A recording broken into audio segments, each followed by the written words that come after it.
En ce qui me concerne, je prends le peuple béninois tout entier à témoin, ainsi que la communauté internationale pour ma sécurité. Car des informations persistantes de mon enlèvement ou de mon kidnapping me parviennent depuis plusieurs jours. Béninoises et Béninois, mes chers compatriotes, les derniers événements relatifs au déroulement du processus de l'élection présidentielle du 12 avril 2026 dénotent une tentative ourdie d'exclusion du parti Les Démocrates à la dite élection présidentielle, avec au cœur de cette machination la Sénat. À cette heure où je m'adresse à vous, il est à craindre même pour la vie de notre compatriote Michel Soudjinou, pour qui je vous demande de prier. En effet, depuis quelques jours, plusieurs actions judiciaires lui sont attribuées par des acteurs de la justice, sans la moindre preuve que ce soit effectivement lui qui ait sollicité de telles actions. Le vendredi 10 octobre 2025 à 19h27, j'ai échangé longuement avec notre camarade l'honorable Soudjinou Michel au téléphone durant une demi-heure.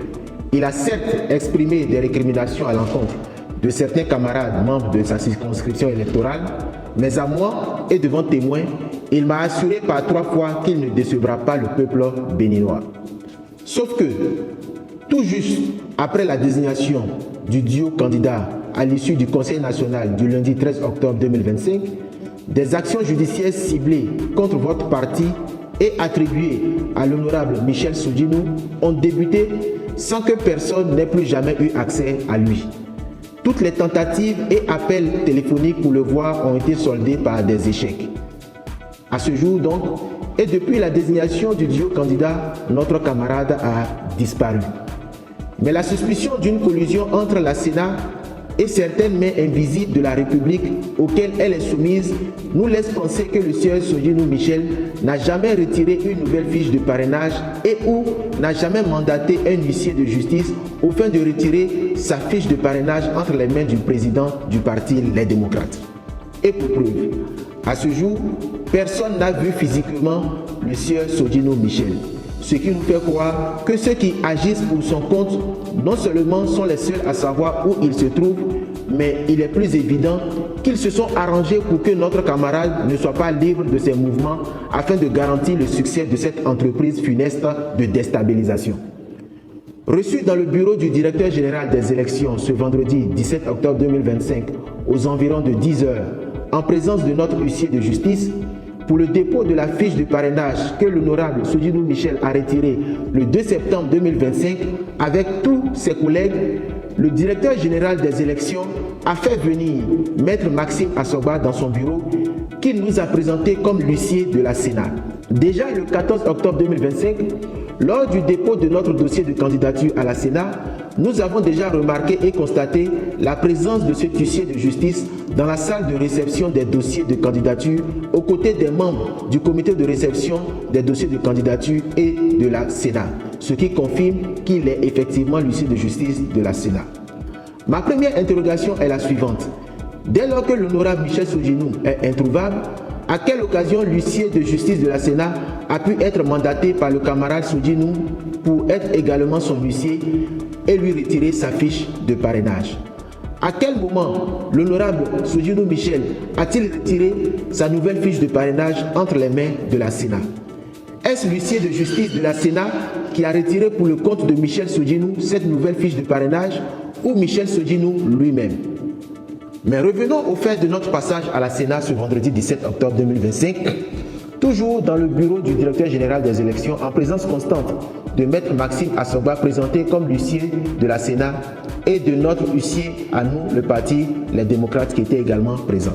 Le directeur général des élections a fait venir ensuite le sieur Zizindoué qui nous a expliqué qu'il est chargé de nous conduire dans la salle du comité de réception des dossiers de candidature et qu'une fois là-bas, la fiche de parrainage sera reçue et une étude approfondie sera faite par la Sénat pour une notification ultérieure sur la validation de notre candidature.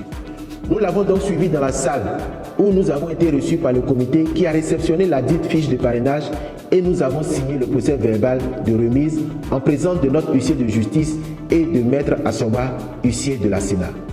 C'est donc dans l'attente d'un récépissé de dépôt de la dite fiche que les événements vont prendre une autre tournure mélodramatique.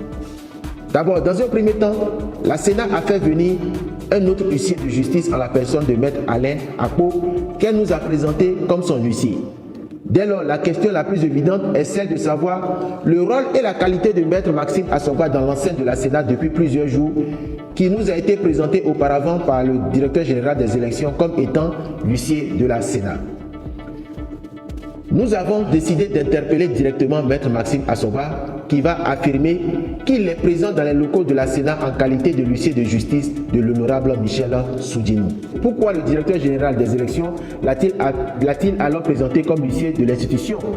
Que faisait-il dans la salle de réception des dossiers de candidature le 14 octobre 2025 à 23h40 en présence du duo candidat des démocrates et des membres de la Sénat? Michel Soudjinou est-il libre de ses mouvements en sa qualité de prétendu huissier de justice de ce dernier? À toutes ces questions, Maître Assogba n'a pas été en mesure de nous répondre.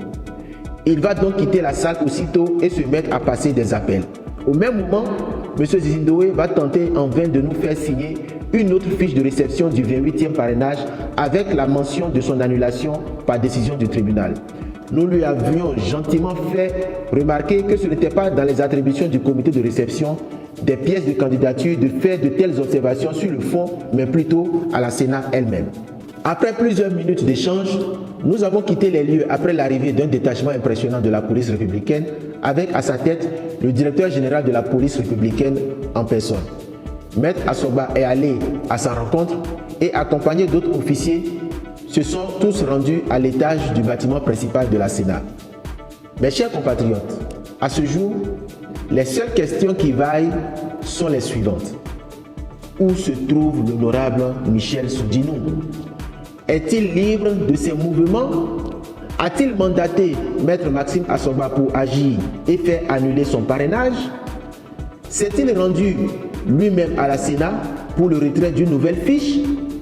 Quel est réellement le rôle de Maître Maxime Assogba qui se dit huissier de Soudjinou et en même temps de la Sénat dans cette nébuleuse? Michel Soudjinou est-il encore en vie?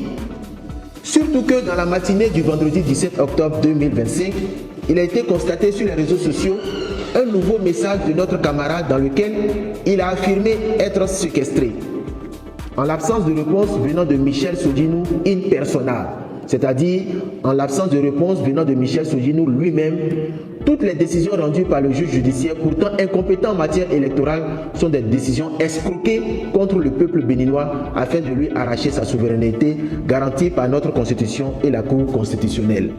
En mettant son propre huissier de justice à la disposition de l'honorable Soudjinou Michel, la Sénat confirme qu'elle est impliquée dans le projet d'exclusion du peuple et du Parti Les Démocrates à l'élection présidentielle du 12 avril 2026. En ce qui me concerne, je prends le peuple béninois tout entier à témoin, ainsi que la communauté internationale pour ma sécurité, car des informations persistantes de mon enlèvement ou de mon kidnapping me parviennent depuis plusieurs jours. Mes chers compatriotes, voici donc la réelle version du scénario ourdi contre la souveraineté du peuple béninois. Que Dieu et les mânes de nos ancêtres sauvent le Bénin. Je vous remercie.